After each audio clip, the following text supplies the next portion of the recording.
I have a question. Going back to the documentary, where do you think that Joe Exotic would be if it weren't for Carol Baskin today? I think that he's had a lot of difficulties that have come up. I think there was other difficult things besides Carol. I think that PETA was a real difficulty and a thorn in his side. I think that Joe was too big and imploding in his own way. I think he was taking on so much responsibility of so many animals, and I think that that is just a difficulty in itself. There's a certain point that you have to stop. You know, if you can properly care for 100 chickens, then you've got 100 chickens and you built a barn farm, and that's how it is. If you add 10 more chickens to there, you start reducing the quality of all 110 chickens now. And I think he was piling it on, and that was causing a lot of pain and suffering for him, and that potentially that was going to expand into the staff, into the animals, into other things. It all became tragic in its own way, and it's incredibly difficult to find people that want to help you. So I think he had very difficult staff problems. You know, he was really scraping the edges sometimes to find people that he could have do the work there and to try and have the food. It cost me a fortune to feed my cats. I have to bring 1,000 pounds of food out every day. And if it's not that I would eat or I would expect my children to eat, I wouldn't expect a tiger to eat it. But they're grabbing all that old funky meats and secondhand deliveries and things. And that also creates an implosion. Things are unhealthy. Things can't reproduce. Things can't live their best life. Everybody needs care and quality in their life. When you reduce the care, you reduce the quality of the opportunities for them to eat, to sleep, for where they can stay. Everything trips off the edge. So Joe was imploding in his own way. And I spoke to him a couple times saying, Joe, you've got too many parts here. You got too much going on. You need to worry about the care and the center point here. And was he able to hear that? Like he's referred to you, or in the documentary at one point he referred to you as a mentor and somebody he really looks up to. Was he able to hear that when you were talking to him? When you when you guys checked in with each other? He was. I feel like I'm gonna sneeze. Okay. He was able to hear some of it, but hearing it and enacting it are two different things. Saying try and find some better quality help. Shoot. Many restaurants in America that serve fine food cannot find fine servers. You know, many people that have great businesses have the most difficult time with staff. Joe was at odds trying to have staff. And then he just wanted to be famous, you know. He got his wish. That's the way everybody always needs to think of. Careful what you wish for. Joe's more famous than he's ever going to be right now. You know, for him, this is the crowning moment in his career. And he's oddly not even free to see it, which is which is such a wild thing. On the documentary, a lot of there seems to be like a lot of like drug use and behind the scenes drug use. And I've used drugs, so I know what it's about. But did you feel like that had a lot to do with some of the things falling apart over there in Joe's world? Yeah, I think when you're using drugs, it's much harder to focus. I mean, at times throughout Joe's life, he used enough drugs that he overdosed on a number of occasions, you know, and that he was looking at some pretty hard stuff to be recreational hard drugs. That's a very difficult thing. There might be some recreational alcohol, or maybe people have recreational marijuana in their life, but recreational meth, man, you're stepping over the line.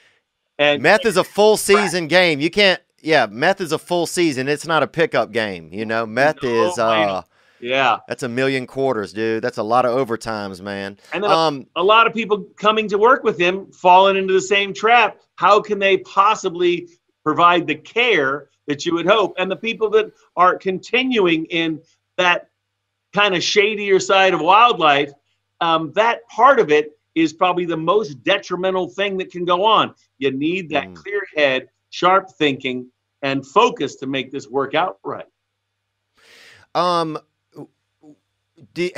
Would you ever be able? I would be scared to be on drugs around a big cat. I would be scared to be on drugs around a big cat.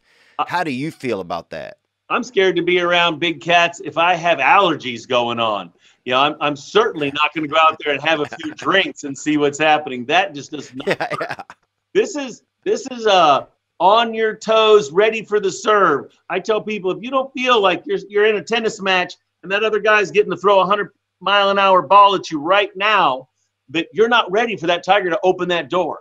If you open it, when we open a door, we say, here you go. We open the door right up and we say, how you doing there, tiger boy? Come right here. Come to me. Hold. We put them together with us. We say, let's follow, walk. We have very organized, very specific relationships that we nurture from the time they're very small. We're the last ones doing this kind of action in America. It's just faded away. Joe is doing it different. He was looking for a tiger that didn't like to bite very often. It's a completely different thing. Cody has not been chewed up. I have never been chewed up in my life. We have not been harmed on our facility. We've had bumps and scratches and fall down, but we've certainly had far more trouble with people tripping and falling with no cats around than any time a cat hurting somebody. It's just not there. That's not part of what goes on. Yeah, I know. Yeah, Joe's over there. He likes cats that like to listen to AC/DC and smoke cigarettes. And some of that stuff blew my mind. Like, I even saw a cat putting a Copenhagen in his jaw, you know?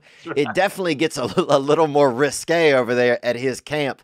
But it seemed like it was just his whole tiger complex, that GW spot was just an example of him. It was just, it really is, it behaves the way the owner does, it seems like. Like each one of you guys' camps kind of follows the owner.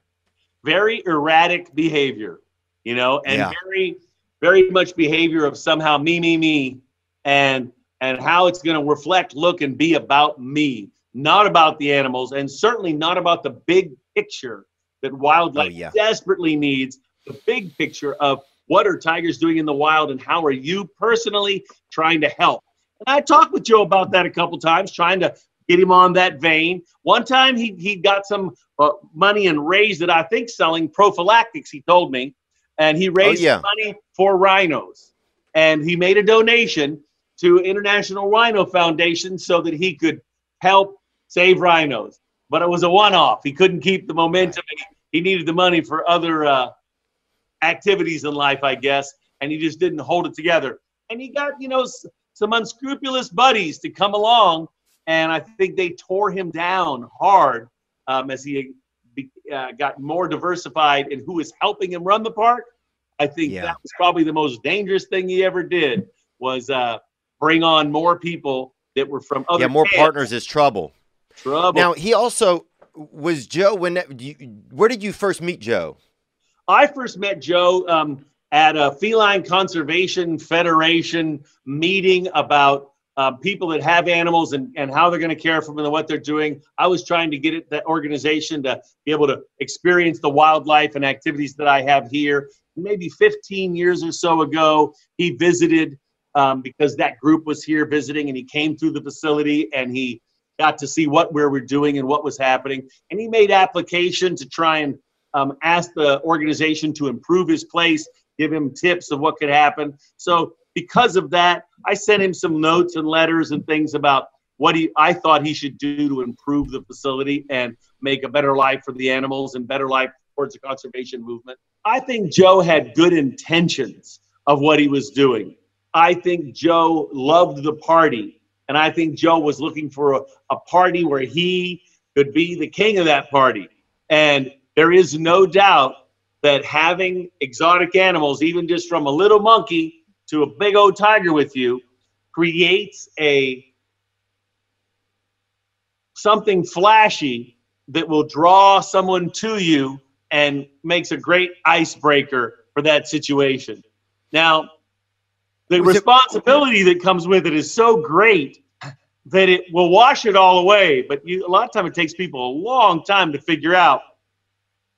The flash of the tiger comes with a massive amount of responsibility and time, and that the tiger is not going to act like a dog unless you become a world-class trainer, which then requires thousands of hours and then takes away the party again. You know, so I think he was just wishing But you know what I think Joe wished the most and did the most is Joe wanted to be Siegfried and Roy. Yeah. That's his mentor in his mind, I would say, far more. I think he wanted to be like Siegfried and Boys, I think. Yeah, just to have that, wow factor, and that's why he did the magic and did other things. And I think that all of that was part of what he was chasing. He looked like a really hard worker, though, Doc. I will say that, and that's just the perception I get. Was he a hard worker? I think he was working very hard at a very difficult thing that he could not keep that ship going. I think that he's got a nice ship. They poked a bunch of holes in it, and Joe's the one back there with the bucket slinging water out as fast as he can. But that ship is going down. Yeah. He's working his ass off to sling the water out. He's got people right next to him that are drilling holes. Harold's got people on the other side drilling holes. Peter's on the other side. And then the animal people that he met and the other con men, shysters, and losers that got locked up, they're drilling holes. And Joe's back there going, can't be that bad. He's got a bucket. He's going crazy. He's slinging it over the side. Doesn't even realize that it sunk until they closed that big metal door behind him. Cha-ching, Should Joe Exotic be in prison? I would guess that certainly a portion of the stuff that they say he did wrong, he did some of it. I would not have been shocked if they gave him time served, right? That's what I thought. Well, it might even be there because he sat there for a long time being locked up without being guilty of anything, which always seems strange when that happened. So he's locked up all that time. He's suffering. He's not the healthiest guy, and he's feeling bad in there. And I thought something would go. I'm shocked that he got 22 years. I think it's a sign of the times of just, people saying that he's gone really too far, that the things that he did wrong are too big. But I'm really not sure that they were near as big as other criminals in our system, many of whom are politicians we elected and put in office that I think cross a line far more heinous than anything that Joe's done, and they float by. So the legal system is really hard. I think if Joe had top-notch attorney, would have spent a few $1 million on his defense, his sentence would have been far lighter. Good evening, good afternoon, and other times. Thanks for watching that video you just saw. I mean, it was okay. But the next video you could watch could be way better. What if you watch a video right now that changes your life? Well, you could watch this one, or watch this one. Watch this one. Watch this one. Watch this one. Ah!